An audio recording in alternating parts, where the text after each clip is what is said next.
Hello everyone. In this video, we are going to see chance game question that came in primetime October. Here is the question. Shivangi and Pragya like to play a new game called chance game. In each turn, exactly one player gets a single point. The game stops when a player gets at least P points with at least 2 points more than the other player. Currently, Shivangi has a score of S1 and Pragya has a score of S2. They want to know the minimum number of more turns to be played until one of them wins the game. So basically, the score of two players have been given. Suppose here it is given that the score of two players is 1 and 3. Okay, and we have been given a limit point, that is P. That if any of these players reach this much point, and difference between the point of these two players is you can say more than two or at least two, then we will stop the game. And the minimum number of turn reach that point, that we have to calculate in this question. For example, if we see 5 1 3, here P is equal to 5 and player S2 has point 3, player S1 has point 1. Okay, now the limit is that whether this S1 or S2, any of these reach 5, and the difference between, or you can say the any difference after reaching this 5, any of these 2 points, if you can say S1 minus S2 or S2 minus S1 or S2 minus S1, if is greater than or equal to 2, that is at least 2, then we will stop the point. Okay, then we will stop the game. And the minimum number of turn to reach this condition, that we have to find in this question. Okay, the minimum number of turn. Okay, so this is the explanation of the question. Now we will see that what logic and what approach we can use to solve this question. Okay, so now here I have written all the important pointers that is being used in this question. Let's see this test case. Here P is equal to 8, S1 is equal to 6 and S2 is equal to 7. Okay, now what we should choose and increase, whether we should increase S1 or we should increase S2, which will give us more benefit. Of course, S2 will give us more benefit. Why? Because it is possible to reach S2 by, if we increase S2 by 1, then it is more beneficial for us to get at least P point first, as we want minimum number of terms. Okay, so we will increase S2 and it will become 8. Now 8 is equal to P. Now our first condition has been satisfied, that is get at least P point.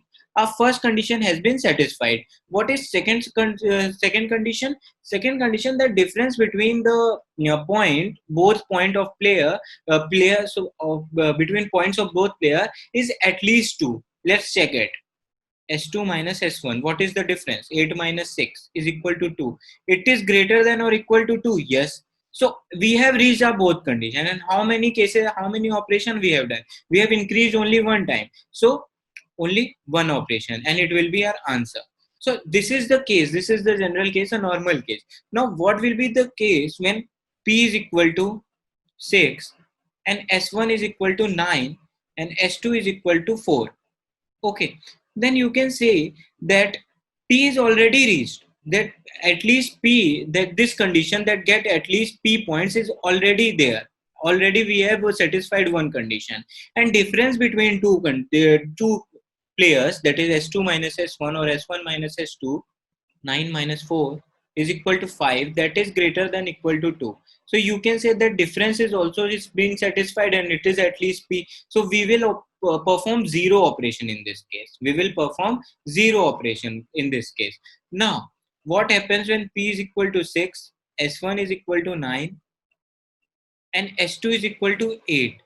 Then this condition is reached, that any of one player is at least P points. Any of one player is at least P points. But difference between 2 points is not 2.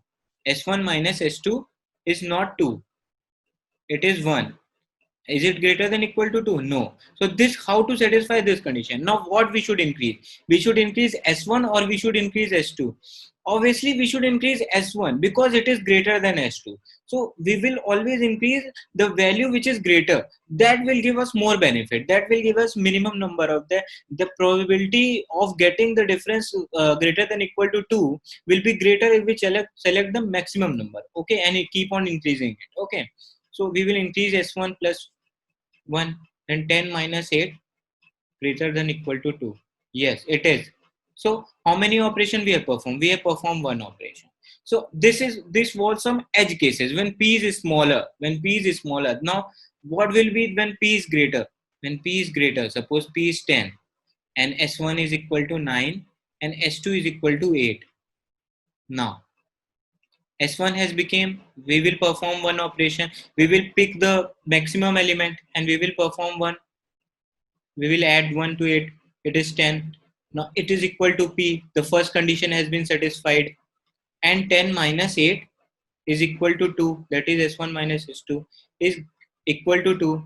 So our second condition, that is greater than equal to 2, is also satisfied. So here also we have performed one operation only. So what approach, what observation you can make from these all things? So this is what we can observe. But is it good approach to select a maximum element and keep on increasing it, It is not good approach. What is the good approach? Good approach is if we generalize the thing. If we used to generalize the thing, okay.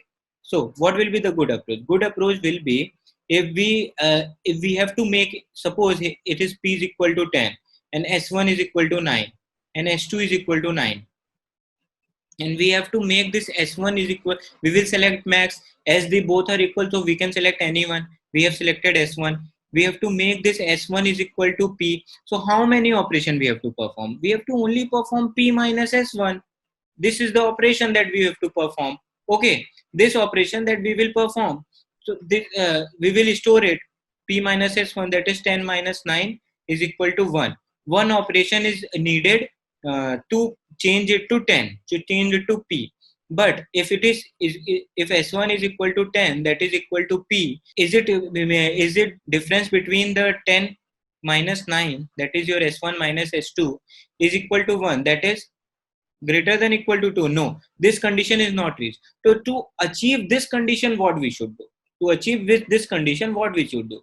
It is clearly visible that we should, that what we want that 10 minus now 9 becomes 2. So what we should do? We want that 10 minus 9 becomes 2, or r, you can say that this has become p, it is ultimately p, and it is our minimum element, the minimum element min of x comma y, and we want it that it become greater than equal to 2. So what we should do, what we should place here, what we should do to for this thing? Okay, so we should do that minimum of x of comma y and plus 2 minus p. This will give us the number of operation required to reach this condition, that greater than equal to p. Okay, greater than equal to 2. Okay, so this is what we need. Let's verify it. 10 minus 9, here it was 2. Let's, here what, here we have added 1. Let's take rest. Let's again solve this question with use of these general formulas. Okay, firstly what we have chosen? We have chosen maximum s1 comma s2. I have taken it 9, and 10 minus 9 is equal to 1. I will store it in res. Suppose our result. And then I will add, because p minus min of s1 comma s2 is greater than, you can say, less than 2. Less than 2. So what I will do? Res plus, here I have written minimum of, what is minimum? Minimum is s2, or 9 plus 2 minus p. 11 minus 10, that is your 1. And what was in res from prior? It was 1. So res is equal to 2. So this will be our answer. To minimum operation that we need to perform is 2. Now let's try it in brute force way. Try it in, keep on increasing it. S1 becomes 10 and S1 becomes 11. Is 11 minus 9 greater than equal to 2? Yes, it is. And 11 is at least 10. Yes, it is. So how many times we have increased? We have increased 2 times. So this is what I'm trying to say.